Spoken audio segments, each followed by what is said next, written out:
오늘 본문은 구원의 길을 보여주고 또 구원자 예수님을 보여주며 그 예수님에 의하여 구원받은 자들이 하나님 앞에서 어떻게 교제하며 살아야 되는지에 대한 구원받은 자의 삶을 보여주는 성전이 완성되었다라고 표현하는 아주 영광스러운 본문입니다. 1절을 한번 다시 보시면요. 1절은 이렇게 말하고 있습니다. 첫째 줄을 읽어보겠습니다. 시작. 솔로몬이 여호와의 전을 위하여 만드는 모든 일을 마친지라. 성전을 짓는 것, 그 과정도 매우 중요합니다. 그런데 성전을 완성하는 것도 중요하죠. 그런데 오늘 본문은요. 모든 일을 마친지라라고 그냥 끝을 내면 되는데, 성전 완성이라고 선포하고 끝을 내면 되는데, 이 완성에 대하여서 아주 길게 우리에게 서술해 주고 있는 것을 보게 됩니다. 그러니 성전을 짓는 과정도 중요하지만, 성전을 완성했다라는 말도 중요하지만, 무엇이 진정한 성전의 완성인가 하는 그 정의, 성전이 완성되었다라고 말할 때 무엇이 어떻게 되었을 때 성전이 완성되었다라고 하나님은 말씀하시는지, 그것에 대하여 우리는 진지하게 살펴볼 필요가 있습니다. 그래서 오늘 본문 말씀을 통하여서 무엇이 진정한 성전의 완성인지 몇 가지를 살펴보려고 합니다. 첫 번째, 성전이 완성되었다고 한다면 말씀이 성전 안에 임할 때에, 말씀이 이제 성전 안에 임했을 때에, 하나님의 언약이 성전 안에 임했을 때에 비로소 성전이 완성되었다라고 말할 수 있는 것입니다. 1절을 다시 한번 가보시면요. 둘째 줄부터 한번 읽어보겠습니다. 시작. 이에 솔로몬이 그의 아버지 다윗이 드린 은과 금과 모든 기구를 가져다가 하나님의 전 곳간에 두었더라. 성전의 모든 것들이, 저 밖에서부터 뜨인 돌, 그리고 그 모든 것들이 성전 부지에 제대로 자리를 잡았고 거기에 성전이 세워졌습니다. 그리고 성전 안에서 하나님을 섬기기 위하여 만들었던 모든 것들이 다 성전 안으로 들어갔어요. 그리고 이제 솔로몬이 어떻게 하는 거 아니까, 아버지 다윗이 드린 은과 금이 성전을 짓고도 남아있는 거예요. 그런데 이 모든 것들은 하나님께 구별된 것이었기 때문에 거룩하게 구별되어 있었던 거예요. 그래서 이 모든 것까지 이제 어떻게 하는 거예요? 성전 안으로 들여왔단 말입니다. 그러니 성전을 위하여 준비된 모든 것들이 다 들어왔는데도 성전이 완성되었다라고 표현하지 않고 2절이 우리에게 이렇게 또 말해주고 있습니다. 있습니다. 시작. 이에 솔로몬이 여호와의 언약궤를 다윗성 곧 시온에서부터 메어 올리고자 하여 이스라엘 장로들과 모든 지파의 우두머리 곧 이스라엘 자손의 족장들을 다 예루살렘으로 소집하니, 모든 것이 다 성전 안에 들어왔다라고 생각을 했어요. 그런데 오늘 솔로몬이 힘쓰고 있는 것은 무엇입니까? 그 안에 하나님의 언약궤, 여호와의 말씀, 여호와의 법궤, 이것을 성전 안으로 들이기 위하여서 노력하고 있고, 그것이 비로소 성전 안에 들어왔을 때에 다윗이 준비한 모든 것까지, 그리고 이제 하나님의 말씀이 성전 안에 들어왔을 때에 그때야 비로소 성전이 완성되었다라고 말하고 있는 것입니다. 자, 그러면 언약궤가 성전에 들어온다, 언약궤가 성전에 들어왔다, 임했다라는 것은 무엇을 어떻게 했을 때 언약궤가 성전에 임했다라고 할 수 있는가? 언약궤가요, 제자리에 자리를 잡아야 돼요. 들어와도 제자리에 자리를 잡아야 된다라는 것입니다. 7절을 읽어봅니다. 7절 시작. 제사장들이 여호와의 언약궤를 그 처소로 메어 드렸으니 곧 본전 지성소 그룹들에 날게 하리라. 하나님의 말씀이 지금 성전 안으로 들어왔습니다. 그런데 그 성전 안으로 들어온 하나님의 말씀이 뜰에, 모든 사람들이 다 볼 수 있는 뜰에 안착된 게 아니에요. 그리고 그 뜰을 지나서 성소에 안착된 것도 아닙니다. 하나님의 말씀은, 그 여호와의 언약궤는 그 처소가 있는데 그것이 어디라고 말합니까? 곧 본전 지성소, 가장 깊은 곳, 누구나가 볼 수 있고 누구나가 만질 수 있는 뜰에 있는 것도 아니고 성소에 있는 것도 아니라 가장 깊은 내밀한 곳, 가장 어두운 그곳, 그곳에 하나님께서 그 말씀이 거기에 안착되게 하셨다라는 것입니다. 그러니 말씀이 우리 안에 들어온다, 성전 안에 들어온다는 것은 우리의 육체에 새겨지는 것이 아닙니다. 그리고 우리의 마음, 우리의 혼에 두는 것도 아닙니다. 그래서 하나님의 말씀이 내 지정의에 자리 잡는 것이 아닙니다. 하나님의 말씀은 우리의 영, 가장 깊은, 구원받아 살아난 그 영, 가장 깊은 그곳에 하나님의 말씀, 그분의 뜻이 내 영에 새겨져야 되고 거기에 안착되어야 되는 것이고, 그리고 하나님과의 언약, 이걸 법궤라고도 하고 하나님의 법이죠. 하나님의 뜻이죠. 그리고 이걸 언약궤라고도 합니다. 그래서 모세와의 언약을 맺었을 때, 하나님의 백성과 언약을 맺었을 때, 그때 하나님이 뭐라고 하셨습니까? 나는 너희 하나님이 되고 너희는 내 백성이 되고, 마치 사랑하는 남녀가 결혼하듯이 나는 이제 당신의 남편이 되고 당신은 나의 아내만 되고 서로 구별되어서, 그래서 내가 하나님의 법대로 살아가야 된다라는, 그래서 그 법이 내 영 가장 깊은 곳, 그리고 나는 하나님의 것이다라는 구별된 그리스도의 신부로서의 그 신분에 대한 정확한 정체성이 내 영 깊은 곳에 자리를 잡아야 되는 것입니다. 그리고 하나님의 말씀이 성전 안에 들어온다라고 하는 것은 제자리에 들어와야 하는 것이기도 하지만 제자리에 머물러야 하는 것이기도 하다라는 것입니다. 들어오는 것과 머무는 것은 차이가 있는데 9절을 한번 읽어볼까요? 9절 셋째 줄을 읽어보겠습니다. 자, 시작. 그 궤가 오늘까지 그곳에 있으며, 그 하나님의 법궤가 지금 오늘까지 그곳에 있대요. 여러분, 이 역대하는 우리가 처음 시작할 때 말씀을 나누었던 것처럼 역대기는요, 포로로 돌아갔다가, 그러니까 나라가 망했죠. 그리고 나라가 망할 때 성전이 무너졌습니다. 그리고 이들이 바벨론의 포로로 잡혀갔어요. 그리고 70년이라는 하나님께서 정해놓으신 시간 동안 포로로 있다가 돌아왔어요. 그러니 포로로 돌아온 이후에 기록된 것입니다. 그렇다라고 한다면 아마 그 법궤는 사라지고 없었을 상황이었을 것입니다. 그런데 왜 오늘 이 역대하는 결국 에스라가 기록했을 것이라고 추측하고 있고 저도 그렇게 믿고 있습니다. 그런데 사실 그때에 그들의 성전 안에 법궤가 있었을까? 그런데 왜 오늘까지라고 말할까? 이것은 아마 에스라가 이것을 기록할 때에 참고했던 어떤 문헌들을 고스란히 가지고 왔다라고 하는 말일 수도 있고, 아니면 영적인 의미를 담고 있는 것일 수도 있습니다. 하나님의 말씀이 내 가장 깊은 곳에 들어오는 것도 중요하지만 그 내 가장 깊은 곳에서 어떻게 돼야 되는 거예요? 오늘까지 머물러야 되는 거예요. 말씀은 어제의 은혜로, 그 법궤는 어제의 정체성으로 있는 것이 아니라 언제나 우리에게 주어지는 시간인 현재인 오늘 안에 계속해서 하나님의 말씀과 하나님의 법과 하나님의 언약이 내 안에 계속해서 머무를 때, 말씀이 가장 깊은 곳에 들어오는 것도 중요하지만 그 깊은 곳에서 머물러 있을 때, 그것이 자리를 잡을 때, 그것이 정말 성전 안에 말씀이 들어왔다라고 할 수 있고, 또 하나는요, 순수하게, 이제 머물 때 순수하게 머물러야 돼요. 순수하게 머물러야 된다라고 말하고 있습니다. 10절을 읽어볼까요? 첫째 줄을 읽습니다. 시작. 궤 안에는 두 돌판 외에 아무것도 없으니. 모세를 통해서 세워졌던 성막 안에, 지성소 안에서 하나님의 법궤가 있었습니다. 그런데 우리가 잘 아는 것처럼 그 안에 뭐가 있었다고 말했습니까? 세 가지가 있었는데, 하나는 법궤고 또 하나는요, 만나를 담은 황금 항아리, 그리고 또 하나는요, 그렇죠, 아론의 쌍난 지팡이. 자, 그런데 왜 이제 그 돌판만 남았다라고 말하고 있을까?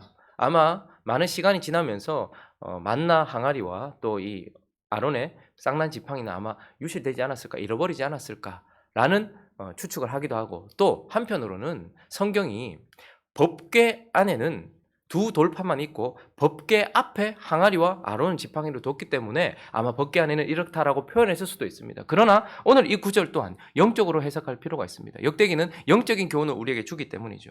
그래서 궤 안에는 가장 깊은 곳에 잠시 있는 것이 아니라 항상 머물러 있는 그 하나님의 말씀이, 궤 안에는 두 돌판 위에는 아무것도 없었다라는 것은 순수하게 머물러 있다라는 거예요. 순수하게.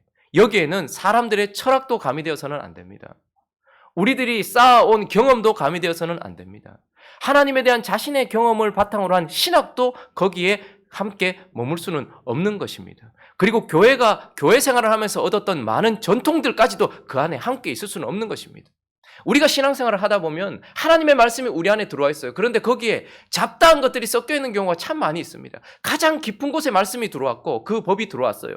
그리고 그것이 내 안에 머물러 있긴 한데 시간이 지나면서 내 철학과 내 경험과 신학과 사상과 교회의 전통 이런 것들과 잡다하게 섞여서 하나님에 대하여 오해하는 경우가 많이 있습니다. 그러나 성전은 하나님의 말씀이 순수하게 가장 깊은 그곳에 함께하고 있는 것, 그때에 성전이 어떻게 됐다고요? 완성되었다라고 표현하고 있는 것입니다. 자, 그러니 저와 여러분 또한 성전 지대고 부지입니다. 그리고 여기 위에 성전이 지어졌습니다. 자, 완성이라고 말한다면 우리 안에 뭐가?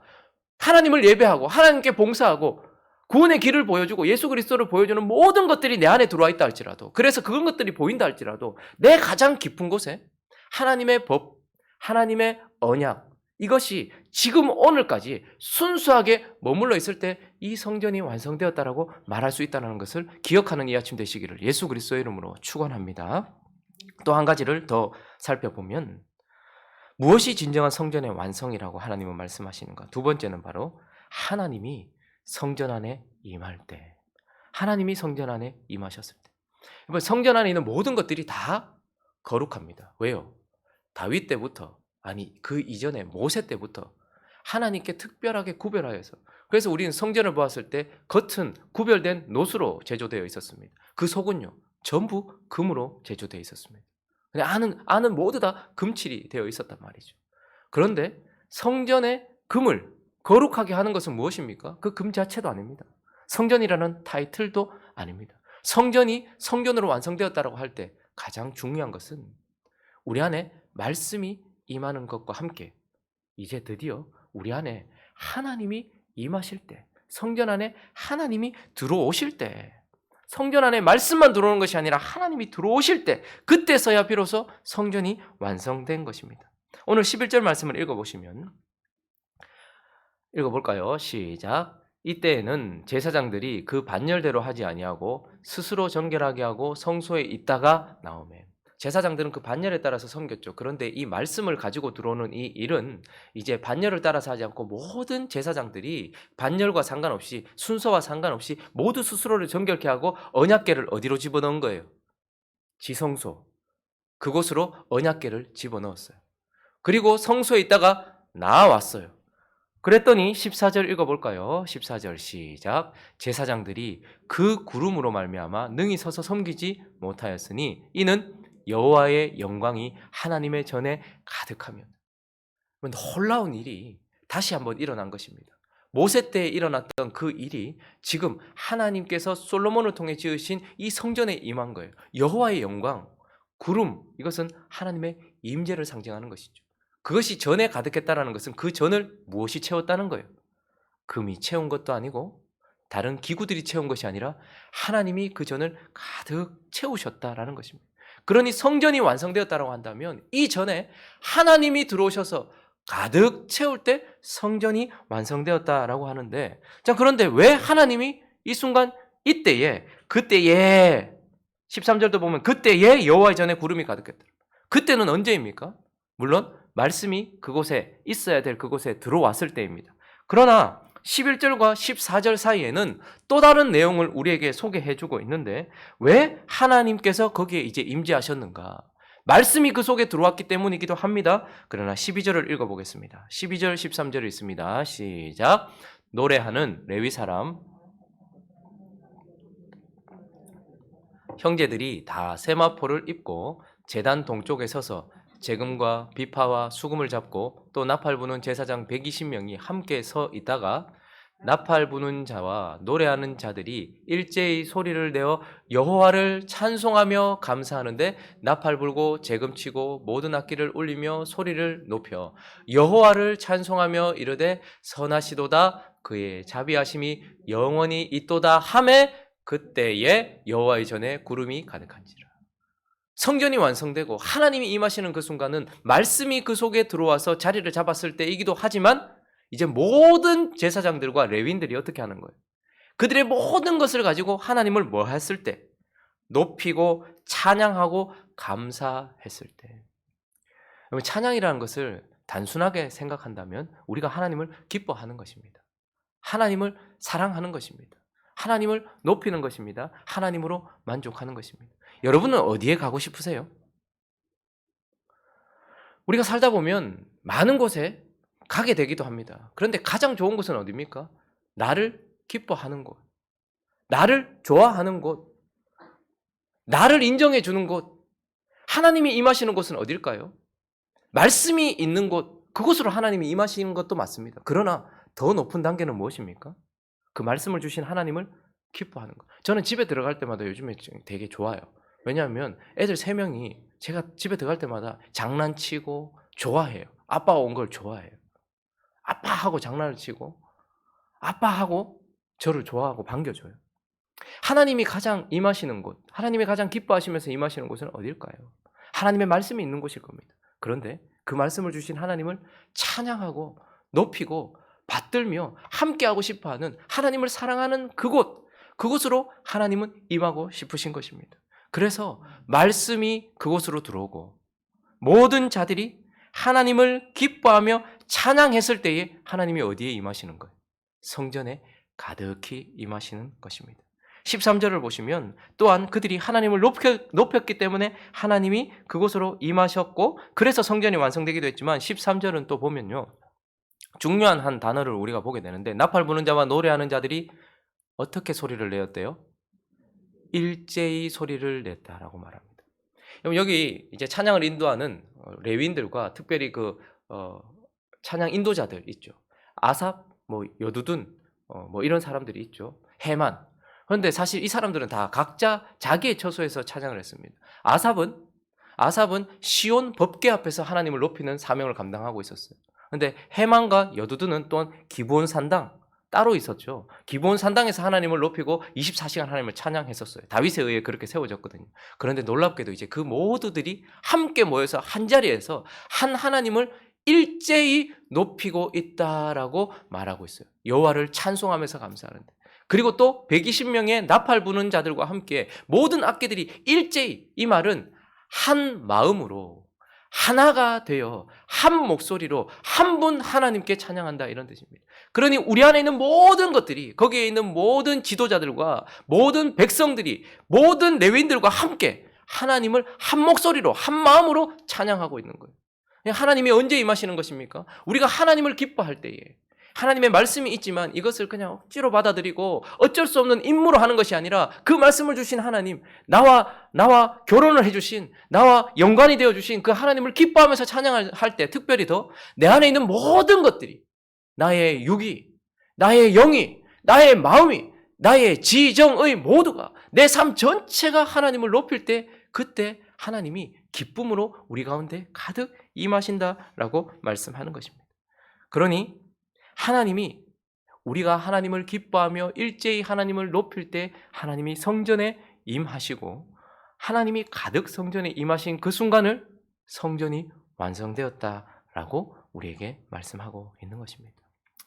말씀을 정리합니다. 저와 여러분은 정확한 영적인 의미 속에 성전이 지어지는 장소이고, 이미 성전으로 지어져 가고 있고, 이제 거의 마무리 단계로 가고 있는지도 모르겠습니다. 어느 과정에 있는지는 모르겠습니다. 그러나 우리가 지향해야 될 그 마지막 끝은 어디입니까? 완성입니다. 내가 성전이다 라고 말하는 것이 아니라 성전의 완성입니다. 그래서 오늘 1절이 솔로몬이 모든 일을 마친지라 하는 것처럼, 우리가 이제 이 기능을 발휘하기 전 성전이 완성되었다라고 말할 수 있는 지점까지 가야 되는 거예요. 하나님의 말씀을 우리 가장 깊은 곳에 순수하게 머물게 하는 저와 여러분 되시기를 예수 그리스도의 이름으로 축원합니다. 그리고 그 하나님을 기뻐하고 내 있는 모든 것들이 하나님만 기뻐하며 일제히 소리를 높임으로 말미암아 하나님이 내 안에 잠시 보이고, 그것이 아니라 가득 나를 채우는 성전 되시기를 예수 그리스도의 이름으로 축원합니다. 그래서 오늘 이 성전의 완성의 말씀을 보면서 저와 여러분 한 사람이 얼마나 소중한지를 보게 돼요. 왜요? 성전은요, 우리가 어제 역대하 4장을 보면서 성전은 구원의 길을 보여줘요. 구원자 예수를 보여줘요. 구원받은 자의 하나님, 하늘이 열린 자들의 영광스러운 삶을 보여줘요. 그러니 얼마나 위대한 것입니까? 그런데 오늘 이 본문 말씀을 통해서 보는 것은, 성전은 결국 세상 앞에 구원을 보여주고 예수를 보여주는 것만이 아니라는 거예요. 결국 성전은 하나님이 우리 안에 사시기 위해 짓는 것입니다. 하나님이 결국 저와 여러분 안에 들어오셔서 저와 여러분 안에서 함께 연합하기 위해서 지어지는 것입니다. 그러니 저라는, 그리고 여러분이라는 존재는 세상 속에 그리스도를 보여주는 놀라운 존재이기도 하지만 하나님이 사시는 하나님의 집이기도 하다라는 것입니다. 이 영광스러운 정체성을 마음에 새기시면서 오늘도 영광스러운 성전으로 살아가는 저와 여러분 되시기를 예수 그리스도의 이름으로 축원합니다. 같이 한번 기도하겠습니다. 성전이 완성되었습니다. 창세 전부터 있었던 하나님의 마음속에 있었던 그 성전, 그리고 하나님을 사랑하는 자들에게 조금씩 조금씩 계시되었던 모세, 아브라함, 모세, 다윗, 솔로몬에게 계시되었던 이 성전이 완성되었어요. 결국 보니까 성전은 그 아들을 보여주기 위한 것이 그 영광스러운 것이기도 하지만 결국 성전은 하나님이 우리 안에 사시기 위해서 우리와 함께 하시기 위하여서 그 마음에 계획하셨던 영광스러운 것이라는 것을 보게 됩니다.